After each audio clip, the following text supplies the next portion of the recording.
What began as a spark of forbidden desire had already grown into a flame Miriam could no longer hide. But in the house of God, secrets are never safe for long.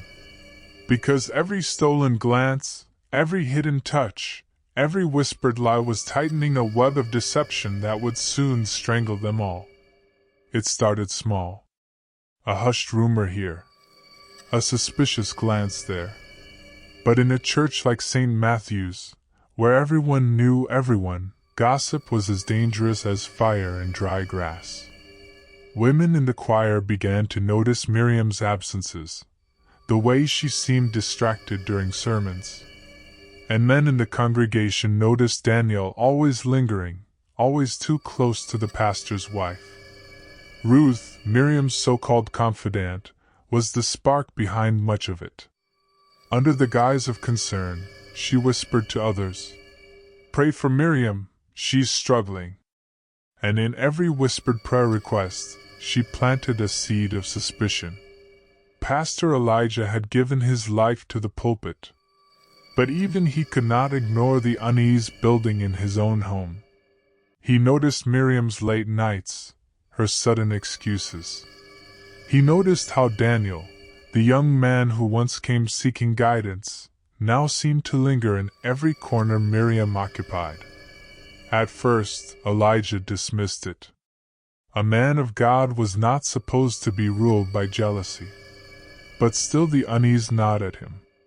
And when a man of faith begins to doubt the sanctity of his own marriage, cracks begin to appear not just in his home, but in his soul. Miriam lived in two worlds. By day, she was the pastor's devoted wife, smiling, praying, playing the role the congregation expected. But by night, her heart betrayed her.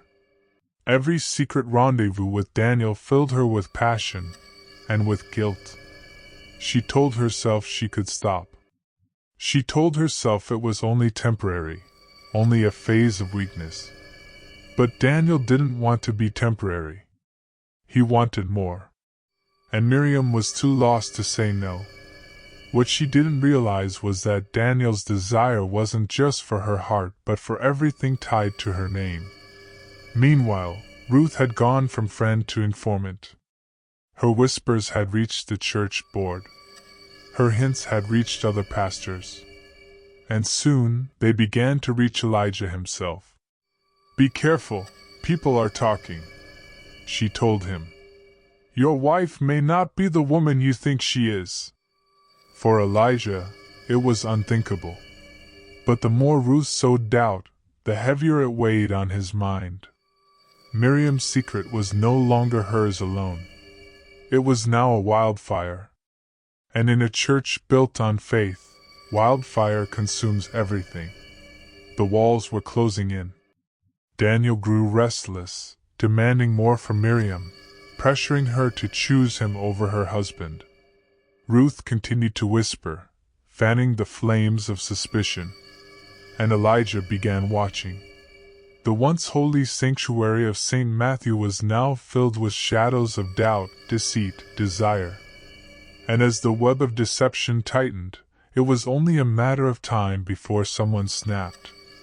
But no one, not Miriam, not Daniel, not even Elijah could have foreseen how this story would unravel.